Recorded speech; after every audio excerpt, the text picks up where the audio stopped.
Baadhi ya viongozi wa chama cha ODM na UDA wanaomuunga mkono Rais William Ruto kuongoza kwa muhula wa pili wameendeleza mvutano unaoshuhudiwa kwa sasa kufuatia matamshi ya chama cha ODM kutaka wadhifa wa naibu rais. Wakizungumza eneo bunge la Narok Kusini walipozindua rasmi darasa la shule ya upili ya Ilkireiloita, mbali na kuzindua mradi wa kujenga na kurekebisha mabwawa ya maji vijijini humo, wamesisitiza kuwa itawezekana kwa Rais Ruto kusalia kwa kiti chake, lakini ni sharti ODM ipewe wadhifa wa naibu rais. Mwenyekiti wa kamati ya bajeti na uhasibu katika bunge la kitaifa ambaye pia ni mbunge wa Alego Usonga, Samuel Atande, pia amewakosoa viongozi wa upinzani kwa kuendeleza madai ya ufisadi.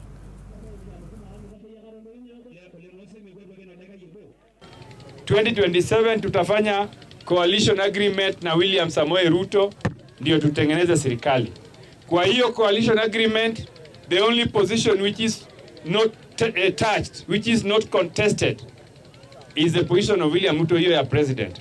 Hizo zingine kutoka deputy president ikiteremuka chini, sisi kama chama cha ODM sisi ni watu wengi sana, hatuwezi unga mtu mkono na hiyo position atupewi. Lazima tupewe position ya deputy president. Ndio tunaambia watu ya UDA, position ya deputy president ni position ya OD. Maneno ya housing, maneno ya TVET, maneno ya employment. Na mimi nataka kushukuru serikali ya William, sababu katika employment juzi tu ndiye ametupatia ambassador ya kwenda Denmark. Wametupatia chairman ya Public Service Commission